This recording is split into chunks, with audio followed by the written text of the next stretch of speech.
Hello everyone and welcome to this brand new video. My name is Owen, welcome to Blurb. Thank you very much for choosing to watch me for the next 20 minutes possibly.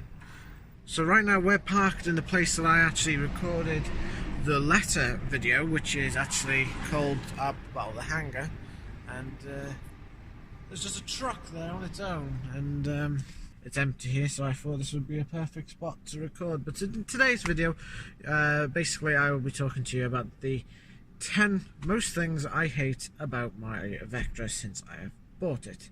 So, without no further ado, let's get into the video.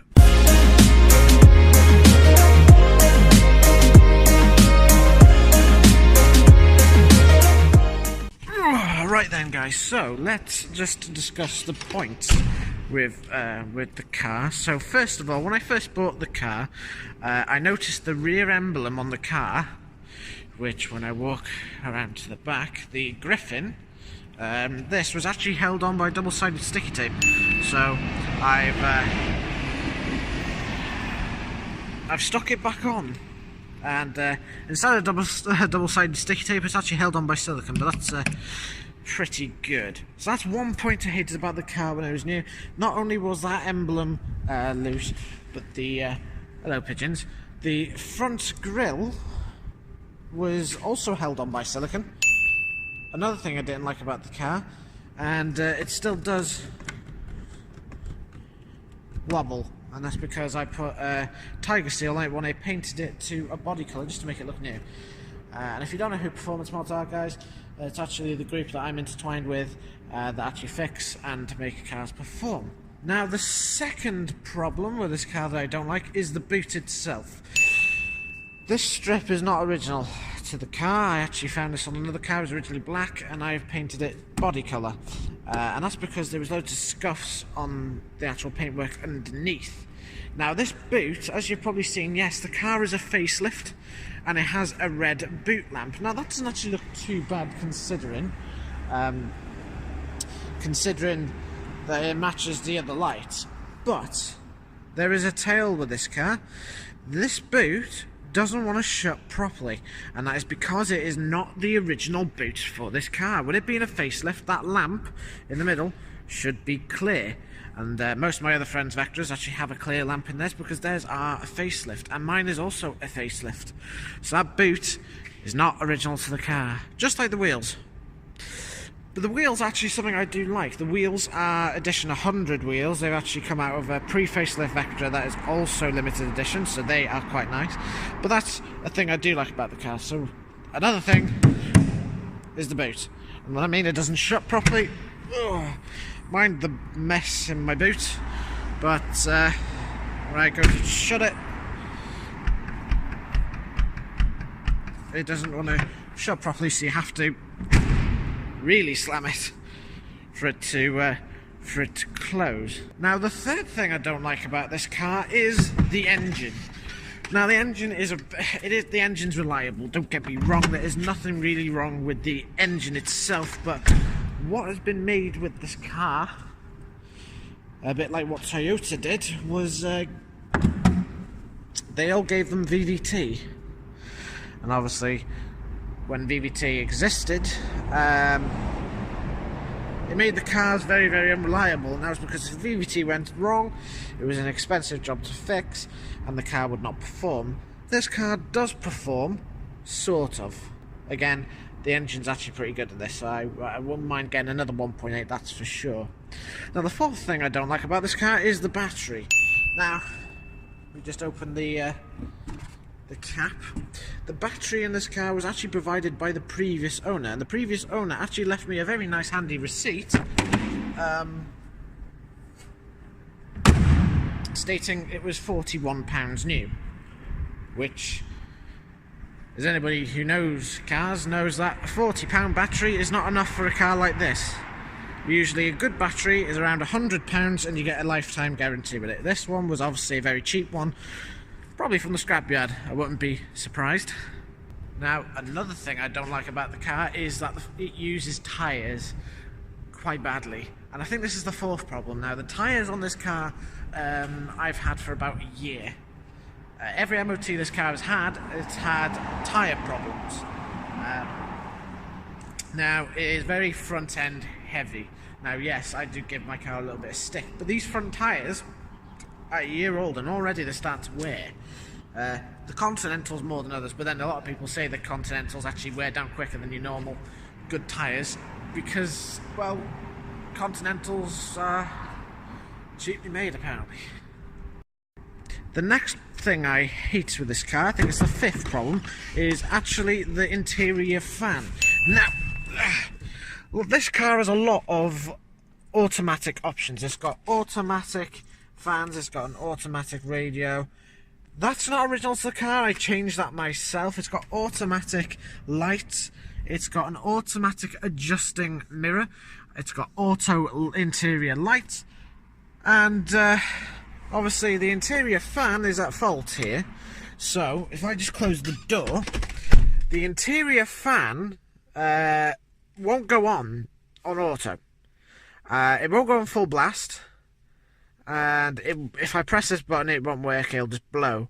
It actually blows the circuit because the bearings have gone in the fan. Now, I've changed the fan once before, and I thought I hit lucky because there was another car in the scrapyard that also had automatic all of this, and I thought, you know what, right, that car's probably coming in because of a gearbox problem, and I'll just nick the fan, which is underneath the glove box. Now, I've changed the fan, and if I just turn the ignition on when I do that, and I was to just turn on the fan, now it actually doesn't sound too bad today, but when it's cold in the mornings it's very, very loud, and you can hear it slightly stuttering as it was just maybe by having it on 2. Obviously if I was to put it onto full blast it won't work. It'll just pop the electrics or the circuit that's inside the car. So I like to call the car shoebacker, only because it makes what sounds like a shoebacker noise. Now, last time I was in the car, when we drove down to Chester to sort my phone out, you may have heard it once actually, the fan going, and sounded like shoebacker, so yeah, that's another problem with the car. Now, the sixth problem with the car is actually the plastics in the interior. For example, the door card is very loose now. That's one thing I don't like. So whenever I open the door, it doesn't open properly. Bad point there for Vauxhall. Also, your plastic vents here, they are easily popped out. And also the vents, if I close every single vent, you'll find there's always one missing. If I close this one, that's almost the same. No, actually that has actually gone. But then if I close this one, it's still got that little one there, luckily. Again, Astras suffer this problem, and so do other cars like the Zafira. And that's not the only thing. Now, this steering wheel control column here, the rubber actually worn on these, but another thing with the plastics is, again, they're very loose. This sometimes doesn't want to open, it does now, but sometimes it just doesn't want to open. Another thing is the gear knob.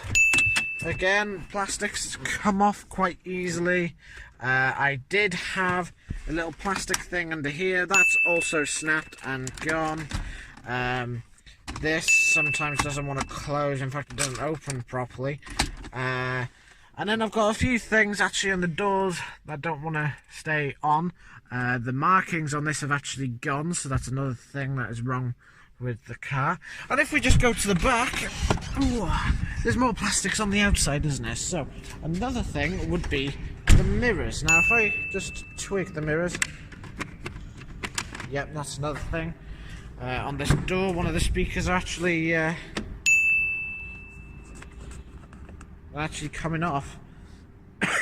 And then there's the boot. Obviously I've shown you the boot already. The boot is a problem, but when you want to go and close the boot, you've got a little handle here, but when you grab the handle, it's it comes off with your hand. And then there's the grill. Now, I've already mentioned the grill as being a problem, this being number 8 with the plastics, because this is actually my biggest problem. I've had to replace this grill 3 times. Once it fell off and got damaged, so I binned it and I put a new one on, and then that fell off on the motorway, causing a scratch on the roof. So now I've changed it to the 3rd one. It's always had a common problem, and actually people were nicking these because they were so easy to come off. Unlike your Astra and your Zafira, they never ever do this. That's because this whole netted grille actually is connected to this. But on the Vectras, they decided, no, we'll cut costs and we'll make that separate. My 9th problem with this car is actually when you're getting in the back. So there's nothing wrong actually in the back of the car, but then you've got these silly cup holders that are in the seats on some models. Now, they look fantastic, but there's supposed to be a plastic arm under here that holds and supports the cups. Well, actually, they broke off. And because they broke off, that's another problem with the car, as well as the ashtray. The ashtray actually popped out at the back, so that is non-existent either. So, again, more plastic problems with the car. And my 10th biggest problem with the car is actually driving it. Now, I like my car, don't get me wrong, it is a good car, and it is technically my proper first car, but every time I go out and drive the bloody thing, it feels like it's about to break. Now, I've driven this car quite a few miles and bought it with 75,000 miles on it, and it's now got 95,000 miles, but it is showing its age just a little bit. And every time I drive the car, it feels like it's going to break even more. And it actually robbed me £5.90 for a new fog lamp, because when I opened it, it was actually full of water. Now, if I just show you the fog lamp, it is still fogged up. So I can guarantee there's going to be more water in there as well. So, again, not another good thing with the car. And then I've also got seals on the doors. You may have noticed the, oh, hang on, let me get the camera. You may have already noticed that the wind deflectors actually come off this now. I've sold them because this car is going in a month and a half, so I might as well get rid of them ASAP. The seal on the aerial is actually gone as well, so there's only just that little part left, but the rest of it is actually hanging on by a thread. Now, like I said, you guys remember this place when I did a video of the letter, and this is what it actually looks like all around. It's actually a storage unit for a company I will not name, for valid copyright reasons. So guys, that's it for this video. I have told you all 10 things that I hate about my Vectra, and, well, it's going in a month and a half's time, because my new car is arriving very soon. So obviously there's not many videos going to be done on this car much now, because it's on its last legs. It's going to go very soon. So I'm going to miss the car. I'm getting loads of faces, loads of people turning around giving me faces. I am going to miss the car. It has been a good car, but it's for the best, unfortunately. I would like to thank you all for watching this video, and obviously I'm sure you guys know, well, they don't know my Vectra that much, but like I said, lots of people know my car for what it is, mainly because of the registration plate. But yep, she's going, guys, and it is a shame, because I would still keep her if the gearbox didn't disintegrate, but stuff happened and things happened, and that's how it's going to be, unfortunately. My old pal. So anyways, guys, I hope you enjoyed this video on the 10 top things I hate about my car. I hope you guys actually like this video, and if you do, please press the like button. If you want to see me on Facebook, then click the link in the Please click the link in the description, and also if you want to see my old channels like I mentioned in my last video, also the links for them are in the description as well. Anyways, thank you very much for watching, guys. I hope to see you in our next video. Ta-da!